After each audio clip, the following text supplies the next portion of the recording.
Our 15-year anniversary. I don't know if anyone knows that. 15 years. Who would have thought? Yeah, it's been amazing. And so for the last 15 years, Coptic Solidarity has focused on the plight of Coptic Christians in Egypt. Today, we gather here not just as witnesses to a deeply troubling reality, but as voices demanding change, justice, and recognition.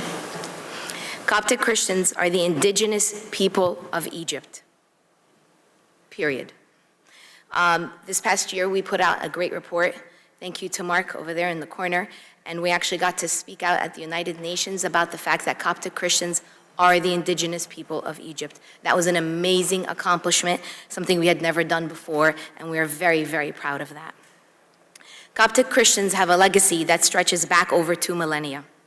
Their contributions to the fabric of Egyptian society are immeasurable.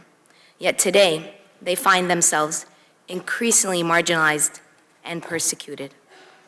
The attacks on our communities range from the horrific abduction and forced conversion of young Christian girls, which we spoke about yesterday and will continue to speak about today, to the systemic looting and burning of homes, which are not merely acts of violence, but represent a broader assault on their identity, culture, and faith.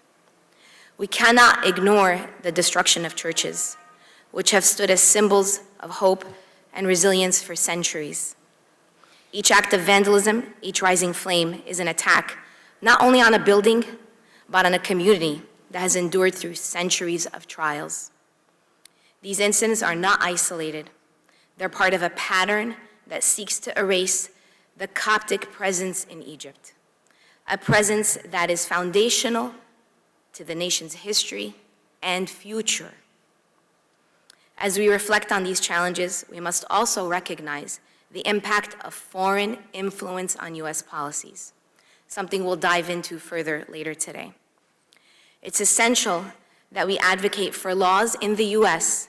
that limit the power of foreign governments and their lobbies, particularly when their interests can overshadow the voices of vulnerable communities like the Copts.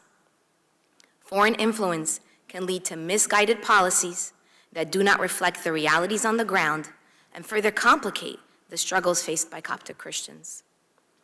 Today, let us unite in our commitment to raise awareness, advocate for justice, and support the Coptic community in their struggle for rights and recognition. Their pain is our pain, and their fight is our fight.